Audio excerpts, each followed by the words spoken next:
Na nossa língua, parábola é uma narrativa alegórica que transmite uma mensagem indireta por meio de comparação ou analogia.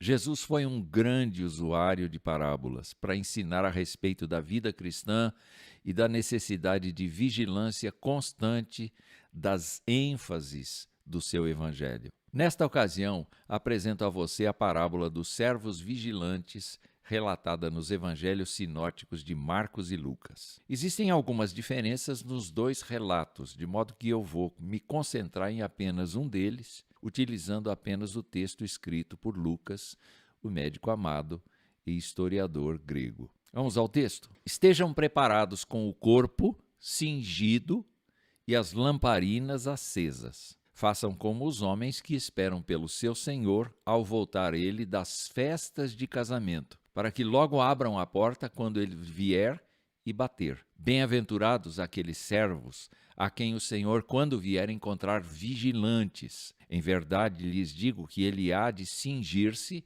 dar-lhes lugar à mesa e, aproximando-se, os servirá. Quer ele venha à meia-noite ou de madrugada, bem-aventurados serão eles se os encontrar vigilantes. Lucas 12, de 35 a 38. Uma festa de casamento nos tempos de Jesus interrompia a rotina dos moradores das vilas e cidades onde o casamento estava acontecendo.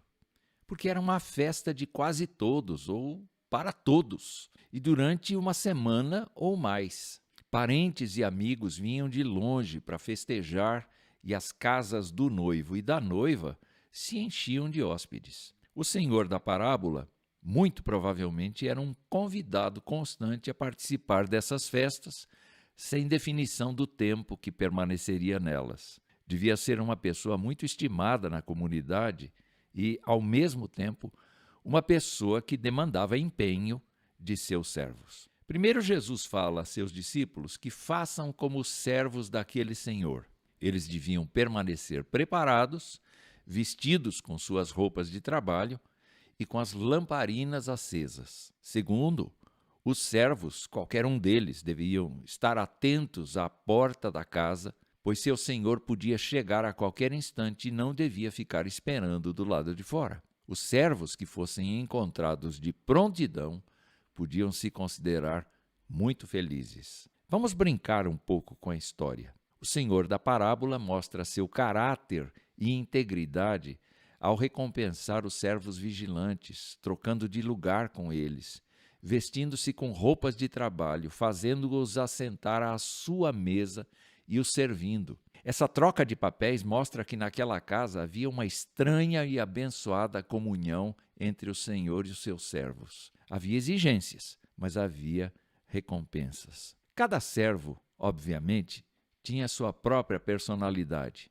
Assim como na vida, uns eram mais prontos que outros, eram mais capazes que outros, mais espertos, mais prontos a obedecer. Mas para que não houvesse falhas na chegada de seu senhor, e todos sabiam que só ele determinava a hora de voltar para casa, todos tinham de colaborar entre si para o momento do encontro. Todos os que amavam aquele senhor provavelmente se ajudavam, e assim a equipe atendia à porta e recebia o seu senhor com presteza e atenção. Ser servo ou serva naquela casa era simultaneamente uma grande honra e uma grande responsabilidade. Cada um tinha suas próprias roupas de trabalho e uma lamparina, além de funções específicas. Tudo havia sido dado graciosamente pelo senhor da casa. Cada um precisava cuidar do asseio pessoal, das roupas concedidas e da lamparina. Ela precisava ser constantemente abastecida para poder estar acesa quando fosse o momento. A vigilância tem um preço a pagar. Exige foco e desapego às distrações. Exige constância. E se o senhor voltar agora, eu estou pronto para recebê-lo? A vigilância exige o olhar à porta e os ouvidos aptos para ouvirem as batidas na porta. A vigilância exige prontidão, deixar para trás o que segura, mesmo que seja uma tarefa, para correr em direção à porta e abri-la. Parem o que estão fazendo. Ele chegou. Será que nessa casa não havia alguém indolente, preguiçoso? Poderia haver, mas a história não menciona, apenas diz que são bem-aventurados, muito felizes, aqueles que estão prontos e vigilantes. O outro lado da moeda nos leva a concluir que não é bem-aventurado quem não se apronta e é fraco na vigilância. O livro do Apocalipse tem uma série de cartas escritas a partir de Jesus para as igrejas da Ásia. Na carta à igreja de Laodiceia, há uma mensagem muito forte para os desatentos e despreparados. E diz assim: Você diz, sou rico, estou bem de vida e não preciso de nada. Mas você não sabe que é infeliz, sim, miserável, pobre, cego e nu.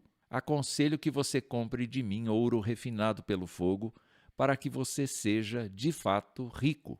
Compre vestes brancas para se vestir, a fim de que a vergonha de sua nudez não fique evidente, e colírio para ungir os olhos, a fim de que você possa ver. Eu repreendo e disciplino aqueles que amo.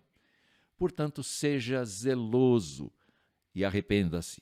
Eis que eu estou à porta e bato. Se alguém ouvir a minha voz e abrir a porta, entrarei em sua casa e cearei com ele, e ele comigo. Apocalipse 3, de 17 a 20. Dá para perceber que o Senhor da parábola é o próprio Cristo e que seus servos são seus discípulos. Ele está presente na terra, representado pelo seu Espírito Santo, assim como havia a presença em memória daquele senhor durante a sua ausência na casa. Mas deixou a promessa de voltar à terra para buscar os que nele creem, sem definir o dia e a hora, como aquele senhor que não disse quando ia voltar do casamento. Ninguém sabe o dia e a hora, exceto o Supremo Deus. Dá para entender que estamos na casa do Senhor trabalhando e servindo exclusivamente pela graça dele. Temos o compromisso de cuidar de nós mesmos, nos revestindo das roupas espirituais que ele nos deu e mantendo a luz que refletimos dele, acesa e abastecida pelo Espírito Santo do Senhor e por sua palavra. Mas também estamos comprometidos em ajudar uns aos outros, para que todos compareçamos à sua mesa naquele dia sem igual e sejamos servidos com bem-aventurança pelo Senhor em pessoa.